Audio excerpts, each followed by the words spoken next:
Hello friends, வாங்க இன்றைக்கி Indian style காரசாரமான எக் வித் கேப்சிகம் ஃப்ரை எப்படி செய்கிறதுன்னு பார்க்கலாம். அதுக்கு ஒரு ஃப்ரை பேனில் ரீஃபைண்ட் ஆயில் எடுத்துக்கோங்க. எடுத்துகிட்டு அது காஞ்சதும் அதில் கடுகு கருவேப்பிலை போட்டு நல்லா பொரிஞ்சதும் க்யூபாக கட் பண்ணி வச்சுருக்க பெரிய வெங்காயம் 2 போடுங்க. போட்டு நல்லா வதக்குங்க. வதங்கட்டும், வெயிட் பண்ணுங்கள். நல்லா வதங்கினதுக்கப்புறம் கேப்சிகம் போடுங்க ஃப்ரெண்ட்ஸ். கேப்சிகம் போட்டு நல்லா வதங்கட்டும். ஆயிலே நல்லா வதங்கட்டும். வதங்கினதும் சால்ட்டு கொஞ்சமாக போட்டுக்கோங்க.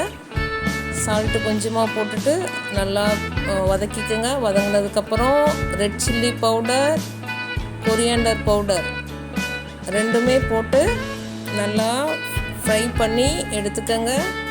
ஃப்ரை பண்ணி எடுத்ததும் ஒரு தனி தோசைக்கல்லில் நம்ம ஒரு 2 எக்கு எடுத்துக்கலாம். 2 எக்கு எடுத்துட்டு அதில் கொஞ்சோண்டு சால்ட் ஆட் பண்ணிக்கோங்க.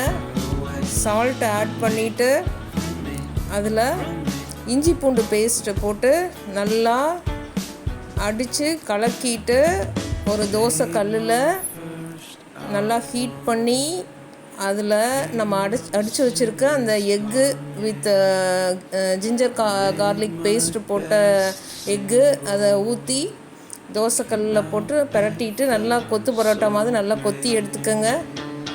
கொத்தி எடுத்துட்டு தோசைக்கல்லில் கொத்தி எடுத்து வச்சுருக்க எக்கு தனியாக எடுத்து வச்சுக்கோங்க.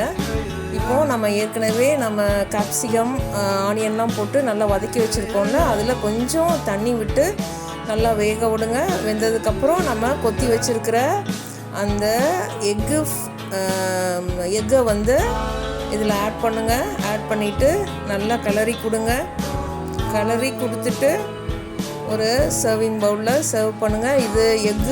இந்த எக்கு பொடி மாஸ் உங்களுக்கு நல்ல காரசாரமாக இருக்கும். தோசைக்கு வச்சு நல்லா சாப்பிட்லாம், சப்பாத்திக்கு சாப்பிட்லாம். ட்ரை பண்ணி பார்த்துட்டு எப்படி இருக்குன்னு சொல்லுங்கள் ஃப்ரெண்ட்ஸ். தேங்க்யூ.